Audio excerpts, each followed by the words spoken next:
Про проект «Живой язык» я не знала, а проект и основатели проекта сами нас нашли, нашу газету.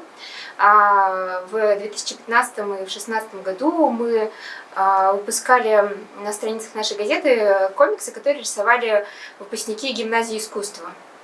Они были на основе мифологии, они были довольно красивые, потому что это выпускные работы этих детей. И, собственно говоря, их размещали ВКонтакте тоже.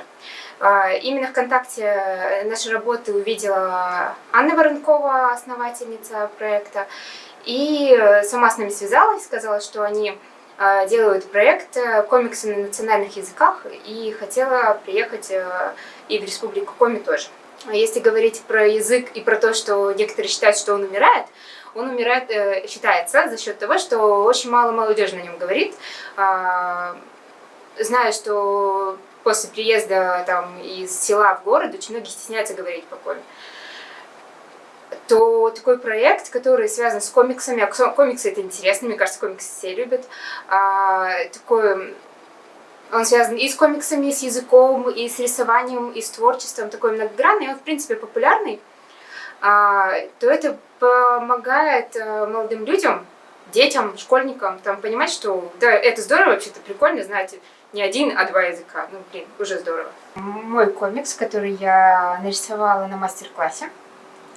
У меня было несколько вариантов сюжета, но я решила нарисовать комикс про своего дедушку и про историю, которую я знала с детства.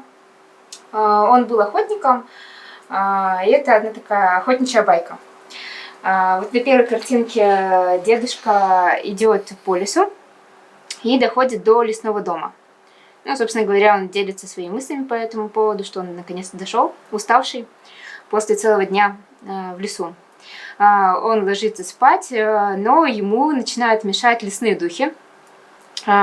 Духи этого лесного дома, которые говорят, что вообще-то они здесь хозяева и не особо хотели бы видеть его. Дедушка абсолютно не согласен с таким мнением и берет топор, метает его в пол и говорит, что одна половина дома это его половина, а другая половина для лесных духов, и они могут делать на своей половине все, что угодно. Собственно говоря, он с утра просыпается, на его половине все чисто, красиво, и было тихо, а на другой половине вот все так сломано, поломано, но при этом он отлично выспался. Такая история про баланс. Язык это же, это как-то очень пафосно звучит, но как ключ, да, литература, та же самая мифология, какие-то рассказы, проза, поэзия, она же в коме довольно богатая. Если не будет языка, то, грубо говоря, ключа не будет ко всем этим вещам. Если будет поддержка государственная, соответственно, будет эта сфера развития языка финансироваться, потому что, понимаю, вот у нас работает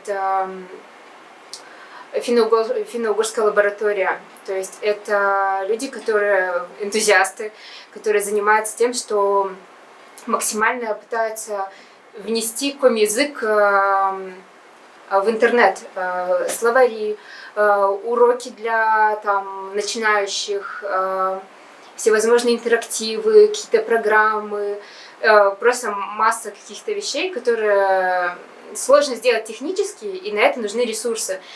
Ресурсы не падают с неба, ресурсы нужно откуда-то добывать.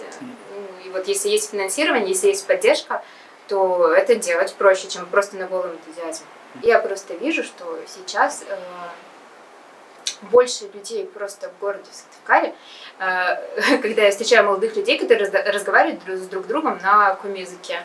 Они говорят на коми в автобусе, я слышу коми-речь в магазинах, в кинотеатре. И это не бабушки, которые обсуждают, какие семена купить, дачный период начинается, а потому что это просто молодые люди, которые обсуждают учебу, друзей, я не знаю, какое кино посмотреть.